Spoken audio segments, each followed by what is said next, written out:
In the pool, there's nobody in there. Alright, let's get into it. I promised y'all a follow-up video about our trip, during our trip, right? So if you know, you know. I do go on trips and just peep how I'm saying it, right? It's never always intention. So as you saw in my previous video that I posted what my intention was for that particular trip or that particular session, I'm glad that I was able to do it in a space that I never have before, which was, you know, on the water, near the water. So it was a beautiful vacation, first and foremost, y'all. But yeah, I've never got to experience in that way. It made my experience more intense. I will say that, definitely. But at the level that I'm on when it comes to having trips, I felt like I was ready for that. I had to graduate to that level of sacral experiences. So I'm glad that I was prepared. So shout out to my spirit team and shout out to all the people that ushered me into preparation. So a bit about the journey. What I can say is that it helped me attack the things that I wanted. Things like being confident in what I'm doing and not letting fear take over my life. So that was part of my intention, right? So to not be fearful of the things that I'm experiencing in life and of my awareness at this point. Because I don't know what part of the journey of life you guys are on, if even being aware spiritually is even a goal. But I can say that if it is, and if you are experiencing like a fear, the more that you learn about different things, the more like awareness or knowledge that you receive, definitely don't let the fear control you, is what I'm saying, as I play with my locks while I'm talking to you guys. Don't let the fear of what you're learning affect your life. That's one. Coming back to the nitty gritty. So each time that I go on a sacral journey, which just means that I've taken sacred medicine to unlock something about myself, to reach a certain awareness, or to set intentions or remove blockages, right? Those are some key reasons why I personally partake in sacral experience. So personally, I haven't talked to or heard from my father in about a year. And it's crazy because it was around the time, the last time I heard from him was a few months before my mom passed. So I do wonder if he's okay, and I don't mean to like get in, this is not the whole point of this video, but anyhow, just what myself and my partner, as we were talking and the things that came up during our session, our sacral session, the theme seemed to be fathers. So yeah, so it's helping me to understand what my relationship has been with my father, also helping me understand my feelings about that relationship and about that understanding, whether it be the disconnect with him, whether it be the support that I felt like I lacked growing up and now. So I feel like it's important to think about those things and kind of like, yeah, heal from those things. And there may be people watching this who will also have what they call daddy issues. So yeah, so that was the focus, but it's leading me to, and this is going to be a complete different pivot I'm going to add to this video, because I'm writing a book. I've been led to write a book called The 7 Abundances, and this trip was part of me receiving abundance in a way that people don't think about it. I feel like we get tied too much into the constructs of earth or whatever, as far as what we're supposed to do. Like, oh, you're supposed to like work super hard, and you're supposed to, you know, just climb the ladder, and you're supposed to kind of like earn being able like to have days off to like have fun and experience. And I feel like yeah, even if you're not working 50-60 hours a week, that you still can experience abundance in different ways. Practical abundance is only one form of abundance, and my life's journey in these last couple of years have been showing me how much that's really true, that there's so many ways to receive abundance, and we need to get out of this whole concept that we've been programmed to put so much energy and so much of our focus in, is that what's in your bank account is all that matters, that determines your worth and determines your value and what type of experience you should have here on earth. And that's not true at all. There's so many ways that you can receive and so many ways that the universe wants to provide. And I know I just pivoted from daddy issues to abundance, but that was part of my experience on my sacral journey of what led me to so much understanding. And I cannot wait to write this book. My dad has been a person who has been a part of my abundance of things that I have received. So I'm going to talk more about that later. Alright, peace guys. I'll be back. Alright, I'm back like I never left. So, where did I leave off about our trip, right?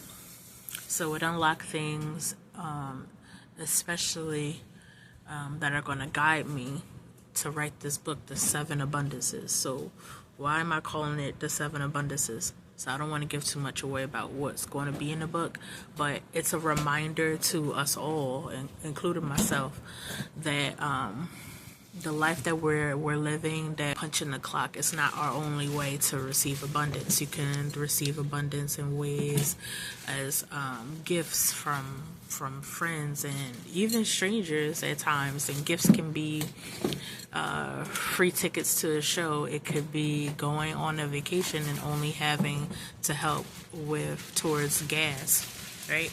So those are gifts from family and friends that you can receive as a form of abundance.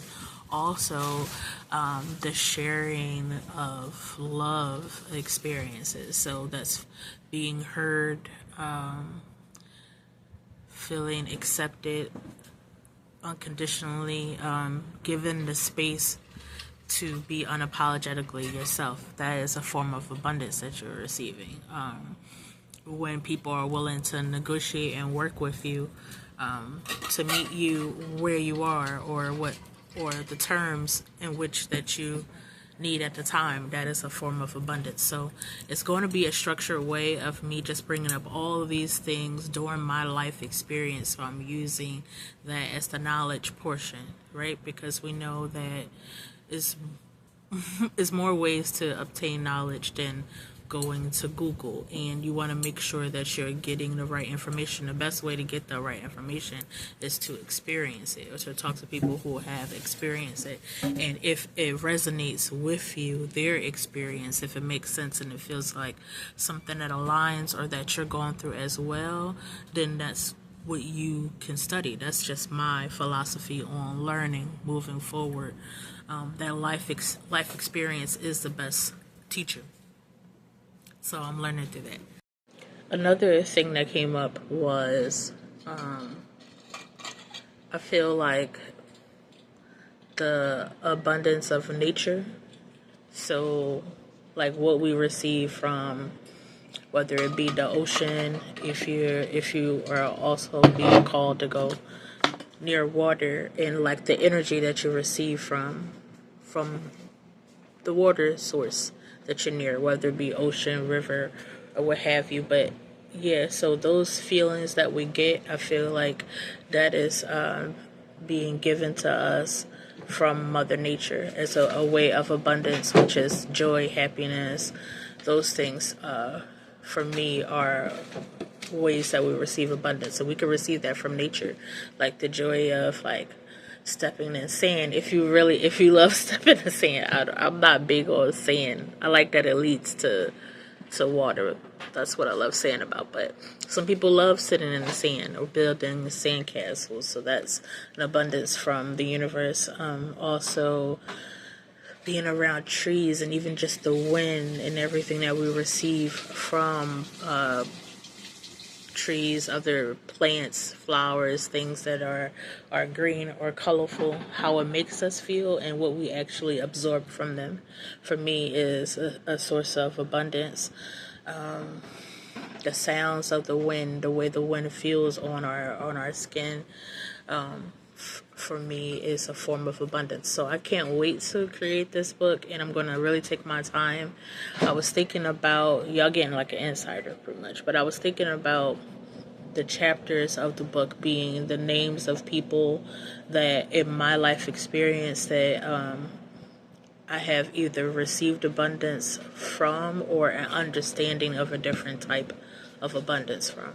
So, and also, if I'm not doing like the name as the titles of the chapters, also I'm thinking of maybe just kind of defining different types of abundance, because we mainly been focusing on the practical kind, right?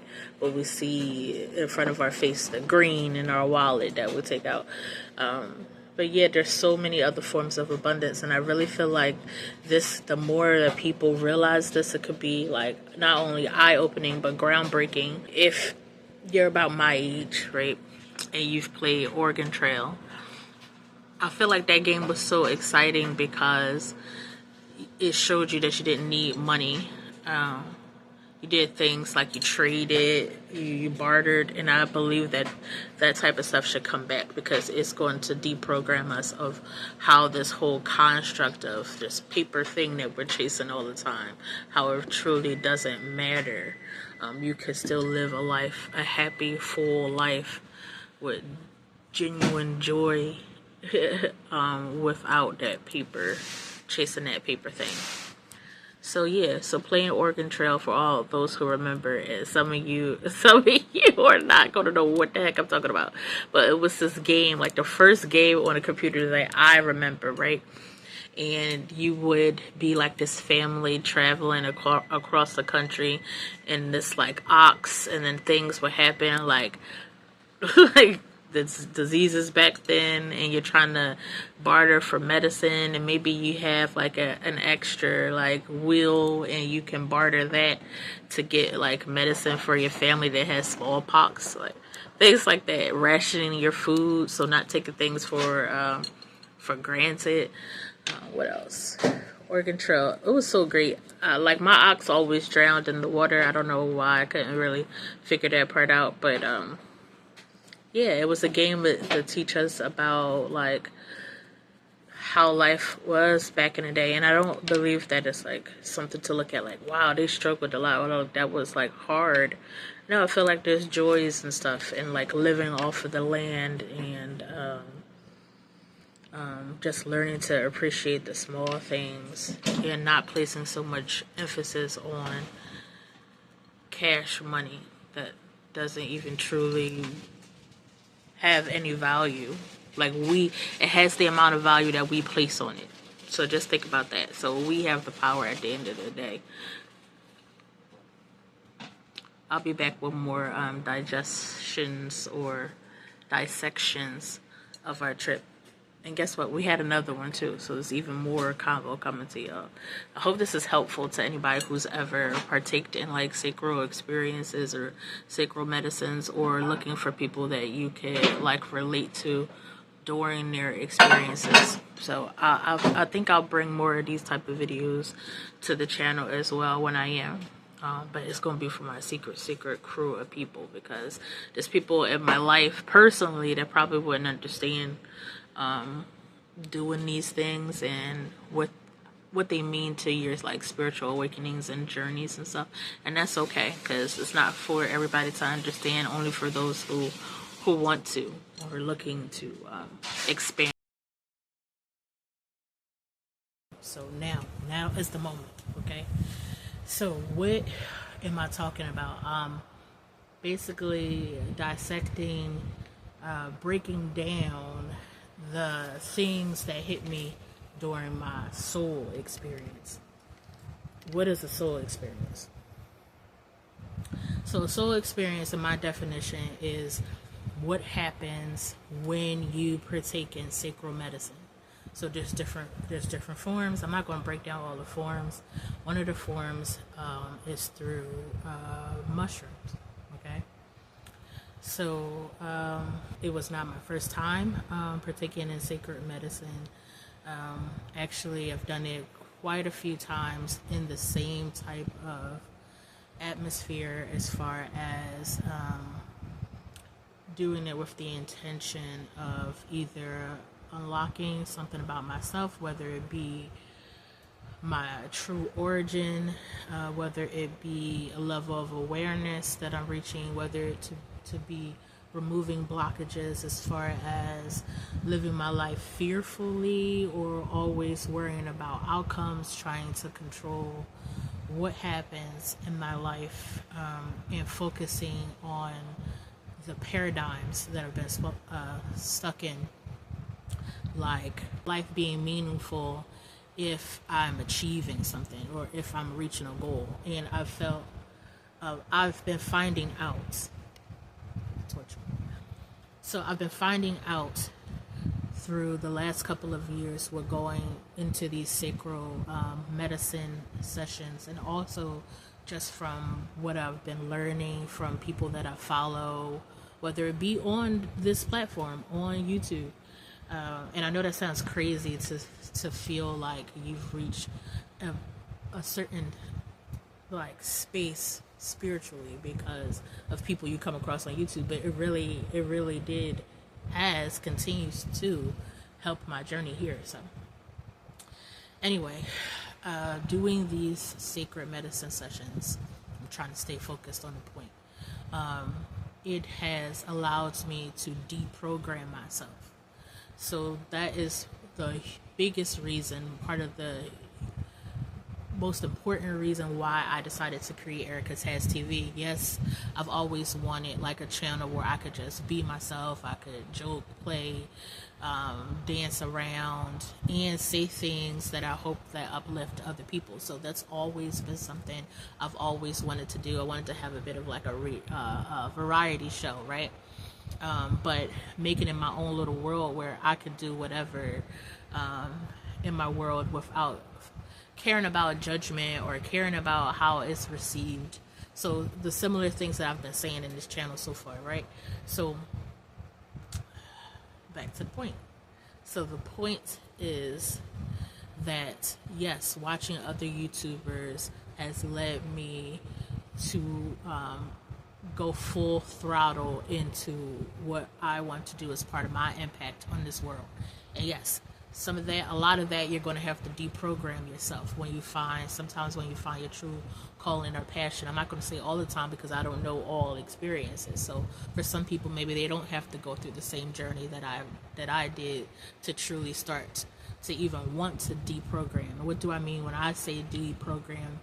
I mean all of these constructs like, oh, I need this type of house. Oh, I need a car, period. I need a car. And just like measuring your worth based on what you have and what you don't have. Like, oh, I don't have a car, I don't have a house, I'm not doing well. You know what I'm saying? Or my space is small, it should be bigger at this age. So also letting the constructs of what you're supposed to have at a certain age, no breaking away from that. Like that is all part of our bondage. It's all part of our own imprisonment from what we've been learning. And also feeling like you can't be happy until you achieve certain things. So I will be happy when I get this job where I'm making a certain amount of money, or I will choose to experience joy once I've had this certain degree, or things of that nature.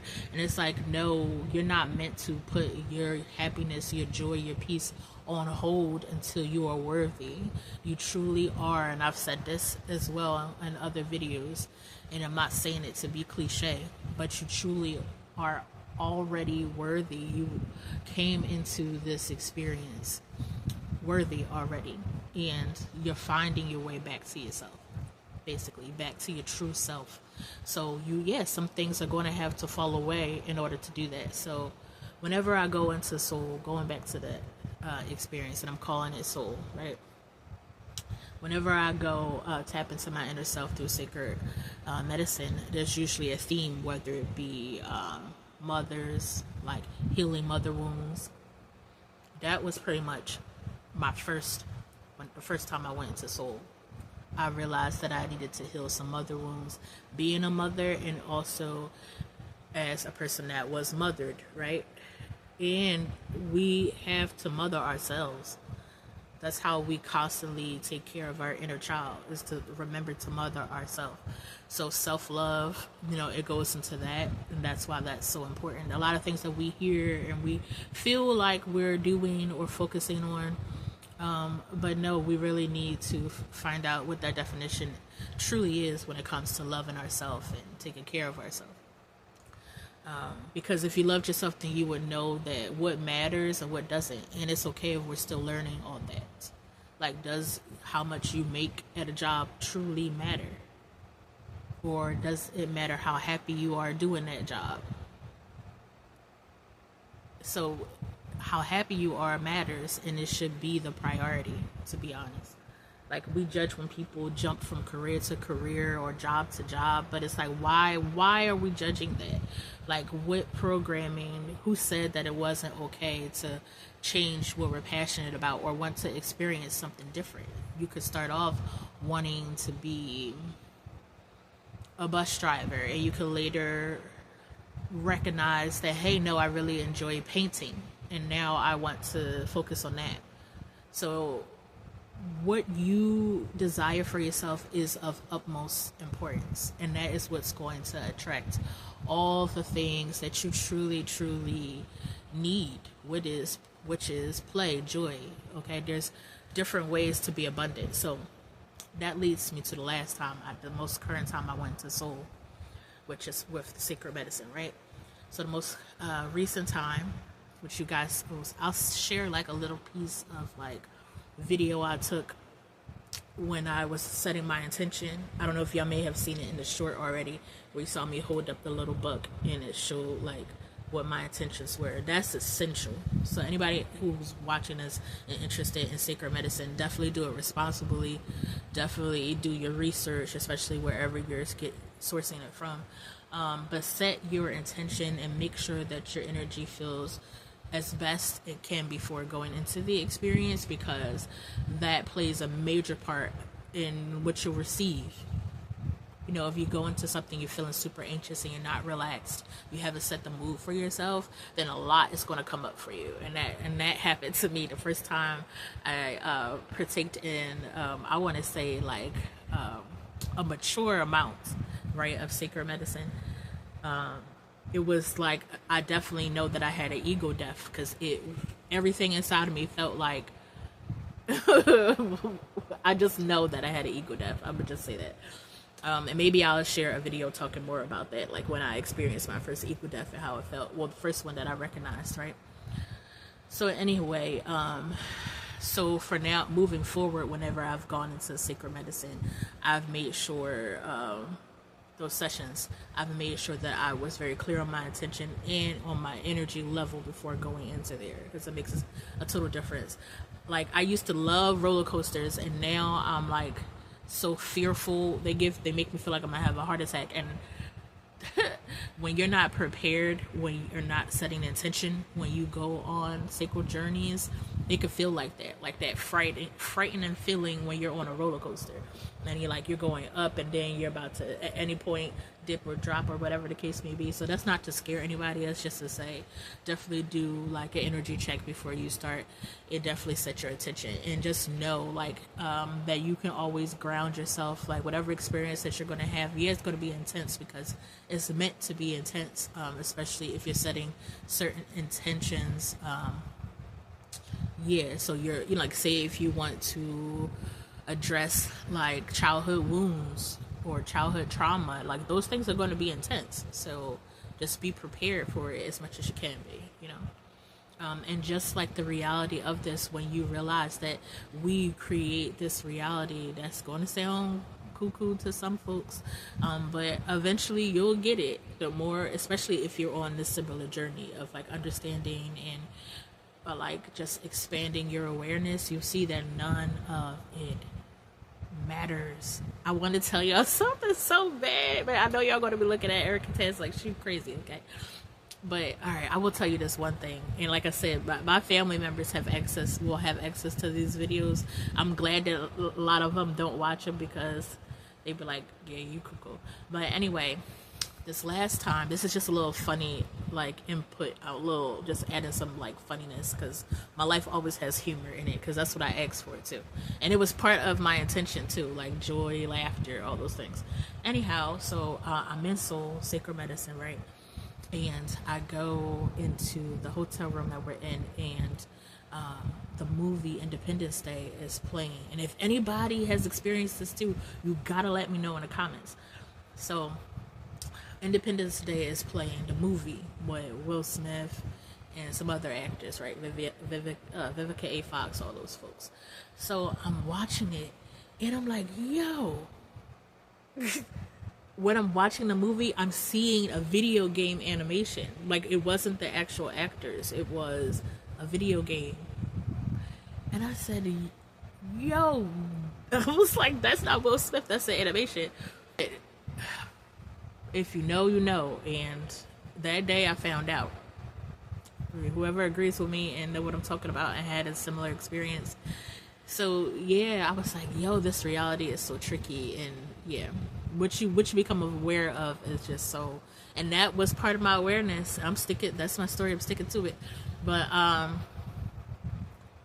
the important thing about the last time I went to Seoul, besides me seeing an animated version of, and when I say animated, I mean like to play in Tomb Raider, like it looks like, or GTA, yeah, GTA 5. You could tell I'm not a gamer like that, but it looked like that, y'all. The movie Independence Day.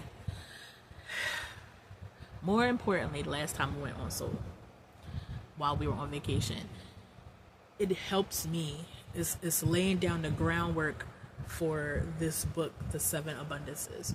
The reason why this book is so important to me, besides the book that I will create with about chapters of my life, because I've had some, just like all of us, some super deep shit that's happened in life.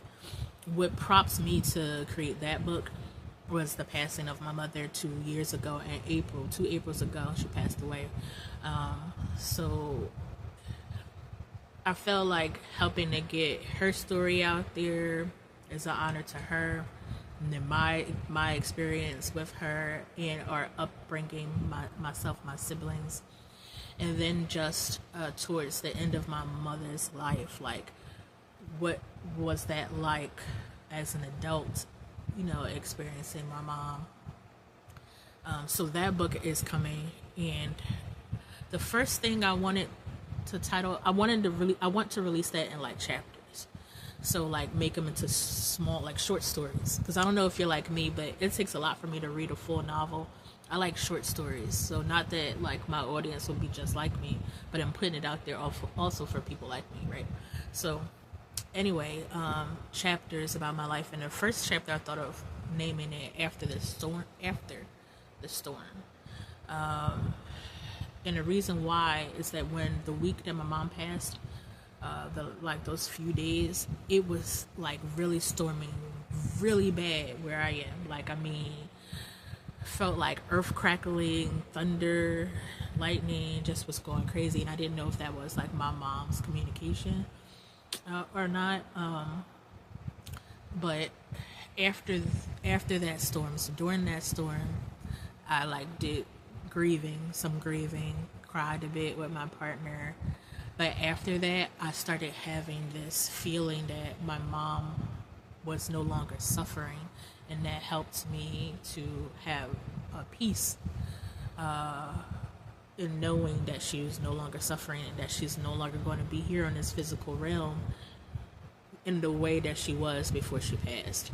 So, and my mom will be a part of the chapters in the Seven Abundances, because my mom was truly the first person who taught me that in different ways, in positive ways and in ways where I could learn from and do differently, but how money, practical abundance, what you're receiving in your bank account and what you don't have in your bank account, doesn't dictate your happiness.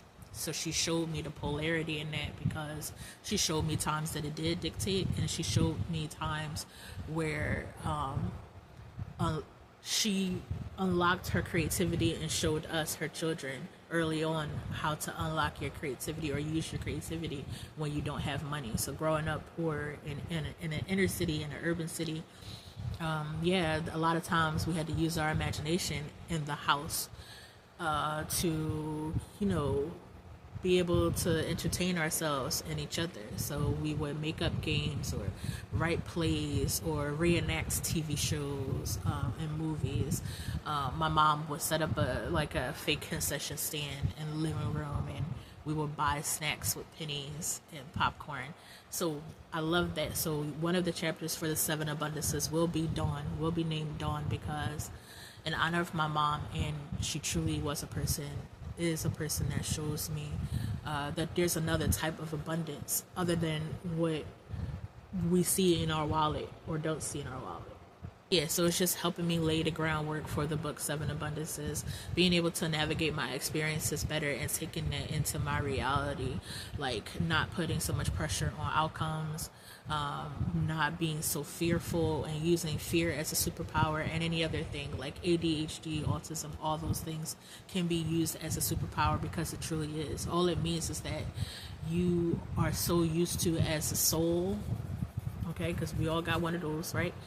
As a soul, you're so used to like all these different dimensions and everything. This whole universe is so vast, and so you're just, when you're trying to do things as a simple human, it's a little bit harder because you're so used to experiencing so much. So that is something that I learned, and that I agree with, that I learned about those things, ADHD and autism, like being on the spectrum or whatever, like how to use those things as a superpower. And I'm learning that from people that I see who are diagnosed with those things, and what I recognize in myself as someone who probably should have been diagnosed, but during the times of growing up, in my age range growing up, it wasn't something that a lot of parents in my environment really sought out for or tried to figure out for their children. So anyway, I loved having that time to talk to you guys. I'll definitely be back. Let you guys definitely get something out of it.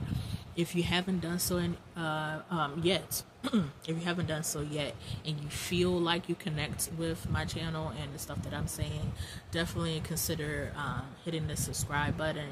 And when you hit that, you can also hit the notification bell so you can always see when a new Erica Taz video is popping up. Also, I would love to know how you feel about the videos. Are there certain things that you want to see more of? Like, do you like more of uplifting videos, or do you want to see more like dancing or creative movement expressions? Definitely let your girl know, because this channel, as much as it is for myself, obviously me putting it on a platform, I want it to be for you guys as well.